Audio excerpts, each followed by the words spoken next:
8 থেকে 31 অক্টোবর পর্যন্ত বান্দরবন, রাঙামাটি ও খাগড়াছড়ি ভ্রমণ থেকে বিরত থাকার অনুরোধ করেছে প্রশাসন। এ নিয়ে জানাতে বান্দরবন থেকে সরাসরি যুক্ত হচ্ছেন সহকর্মী আবুল বাশার নয়ন। নয়ন, ভ্রমণ থেকে বিরত রাখার কারণ কি? এ নিয়ে কি বলছে পর্যটন সংশ্লিষ্টরা?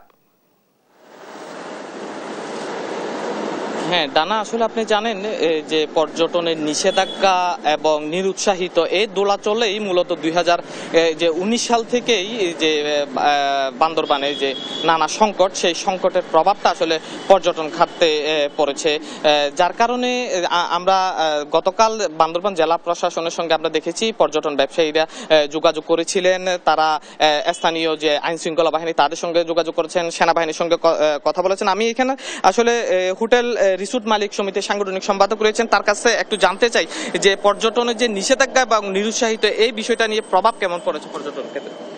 আমরা জানি আপনার বান্দরবানে পর্যটনের কোনো লিখিত নিষেধাজ্ঞা আরোপ করা হয়নি। বান্দরবানের প্রত্যন্ত অঞ্চলগুলোতে আপনার পর্যটকদেরকে না যাওয়ার জন্য নিরুৎসাহিত করা হয়েছে। রাঙ্গামাটি, খাগড়াছড়ির বিচ্ছিন্ন ঘটনার পরিপ্রেক্ষিতে সম্প্রীতির বান্দরবানে কিন্তু এটা ছায়া প্রশাসনিকভাবে একটা নির্দেশনা আসতেছে, ওনারা হয়তো একটু ভয় পেতেছে, কিন্তু বান্দরবানের সার্বিক পরিস্থিতি খুবই ভালো। বান্দরবান আজকেও পর্যটকের সমাগম ঘটেছে। বিগত 5 বছর যাবো আমরা পর্যটন ব্যবসাতে খুব বান্দরবান 10 নেমেছে। আমরা প্রত্যাশা করছিলাম এই বছর পর্যটন মৌসুমে আমাদের ব্যবসায়ী আছেন, আজকে পর্যটকের উপস্থিতি কেমন বান্দরবানে?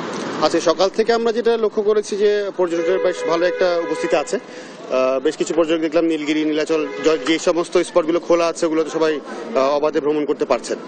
তো যেটা আমাদের সমস্যা বললেন যে অ্যাকচুয়ালি লিখিত কোনো নিষেধাজ্ঞা না থাকায় ব্যাপারটা আসলে একটু পর্যটকের হ্যাঁ, আপনি আসলে যেমনটি শুনছিলেন প্রশাসনের পক্ষ থেকে যে নিরুৎসাহিত বা বিধিনিষেধ এর দোলাচলেই আসলে পর্যটন ব্যবসায়ীরা একটা বেকায়দায় পড়েছে।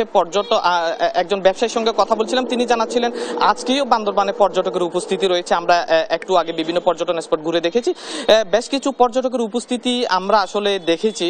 আপনি জানেন যে রাঙ্গামাটি এবং খাগড়াছড়ি যে সম্প্রতি যে সহিংসতা হয়েছে, সেই সহিংসতার প্রভাব আসলে বান্দরবানে পড়েনি। তবে এখানকার পর্যটন ব্যবসায়ীরা চাচ্ছেন যে এবার চলমান যে বিধিনিষেধ, এই বিধিনিষেধ কেটে যে 2019 সাল থেকে যে সংকট, সেই সংকট কাটিয়ে তোলার জন্য তারা প্রশাসনের পক্ষ থেকে সহযোগিতা চেয়েছেন। এই ছিল আমার কাছে বান্দরবান থেকে পর্যটনের সর্বশেষ। চলে যাচ্ছে স্টুডিওতে।